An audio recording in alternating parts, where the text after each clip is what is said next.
Hello and welcome guys, स्वागत है आप सभी का हमारे एक और नए धमाकेदार वीडियो में। दोस्तों आज के अपने इस वीडियो में हम लोग एक और कमाल के डिफरेंस के ऊपर बात करने वाले हैं।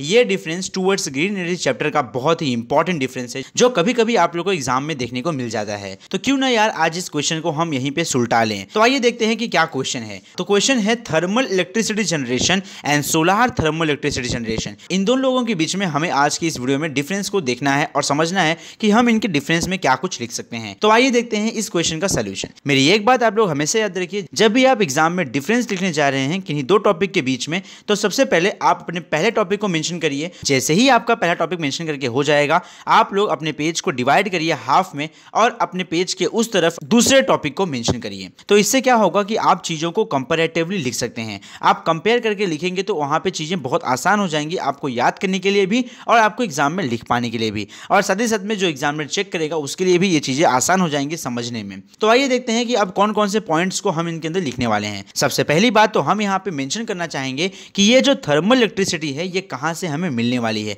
मतलब ऐसे कौन कौन से सोर्सेस हैं जहां से हमें ये थर्मल इलेक्ट्रिसिटी मिलने वाली है। तो समझिए थर्मल मतलब क्या होता है। थर्मल मतलब होता है हीट, गर्मी। तो ये जो थर्मल इलेक्ट्रिसिटी होती है ये हमें मिलती है कोयले से और नेचुरल गैसेस से। लेकिन अगर हम बात करें सोलार थर्मल इलेक्ट्रिसिटी जनरेशन की, तो सोलार थर्मल इलेक्ट्रिसिटी हमें मिलने वाली है सोलार रेडिएशन से। अब ये सोलार का मतलब क्या होता है? सोलार वो चीज होता है जहां पे एक सन मौजूद होता है, उसे हम कहते हैं सोलार। एग्जांपल के तौर पे कैसे हमारी धरती का अपना एक सोलार सिस्टम है, तो ऐसे ही दुनिया में जितने भी सोलार सिस्टम है, हर सोलार सिस्टम के पास अपना एक सन होता है। एंड वो जो सन होता है, सन के अंदर बहुत सारे न्यूक्लियर फ्यूजन के रिएक्शंस होते हैं और उसके द्वारा ही वहां से बहुत सारे रेडिएशंस निकलते हैं और वो रेडिएशन हमारी धरती पे आते हैं in the form of lights. And उन्हीं लाइट्स को हम सोलार पैनल का यूज करके एब्जॉर्ब कर लेते हैं, उसे कन्वर्ट कर देते हैं इलेक्ट्रिसिटी में। तो सोलार थर्मल इलेक्ट्रिसिटी के सोर्स में हम लोग यहाँ लिखने वाले हैं सोलार रेडिएशन वो चीज है जहां से हमें ये एनर्जी मिलने वाली है। अब एक बार फिर से हम बात करते हैं थर्मल इलेक्ट्रिसिटी के अंदर, क्योंकि यहाँ पे कोयला और नेचुरल गैस को बर्न किया जा रहा है, जलाया जा रहा है।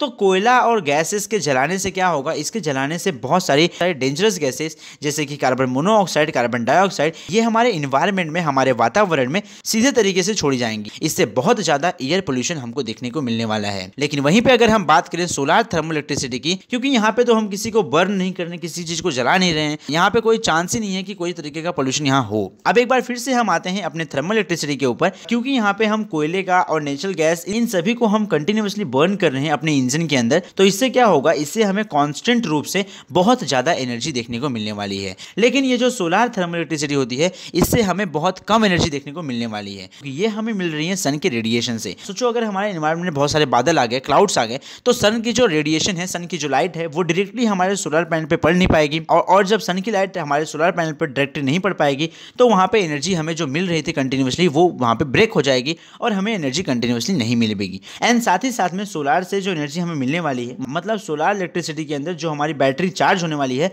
वो सिर्फ और सिर्फ दिन के समय चार्ज होगी, क्योंकि रात में सनलाइट तो होती नहीं है, तो वहां पे हमारी जो बैटरी होगी वो चार्ज नहीं हो पाएगी। यही रीजन है कि हमें सोलार थर्मल इलेक्ट्रिसिटी के अंदर बहुत कम एनर्जी देखने को मिलती है। फिर से अगर हम थर्मल इलेक्ट्रिसिटी की बात करें, क्योंकि यहाँ बहुत ज्यादा अमाउंट में कोयला बर्न किया जा रहा है, नेचुरल गैसेस बर्न की जा रही हैं, जिससे बहुत ज्यादा अमाउंट में पोल्यूशन भी हमें यहाँ देखने को मिल रहा है। तो इन सभी बातों को ध्यान में रखते हुए हम ये कह सकते हैं ये जो थर्मल इलेक्ट्रिसिटी वाला प्रोसेस है, ये प्रोसेस पूरी तरीके से इको फ्रेंडली नहीं है। ये प्रोसेस बिल्कुल भी इन्वायरमेंट के लिए यूजफुल नहीं है। लेकिन वहीं पे अगर हम बात करें सोलार इलेक्ट्रिसिटी जनरेशन की, तो ये जो जनरेशन का प्रोसेस है ये हमारे लिए बहुत ज्यादा इको फ्रेंडली है, क्योंकि यहाँ पे कोई कोयला नहीं चल रहा है, कोई गैस नहीं चल रही है, कोई पोल्यूशन नहीं हो रहा है, कोई कुछ नहीं हो रहा है। ये हमारे लिए कैसा है? ये हमारे लिए absolutely eco friendly conditions create करता है। तो बस यार, जब भी आपको एग्जाम में ये क्वेश्चन देखने को मिलता है, आपको यही 3-4 लाइन लिखने की है और एंजॉय करना है। अगर आप लोग को हमारी वीडियो से कुछ वैल्यू सीखने मिली है तो फटाफट चैनल को सब्सक्राइब करें, वीडियो को लाइक करें। अब मिलते हैं आपसे अगले वीडियो में कुछ और नए कंसेप्ट के साथ में। As usual, thank you for watching. जय हिंद।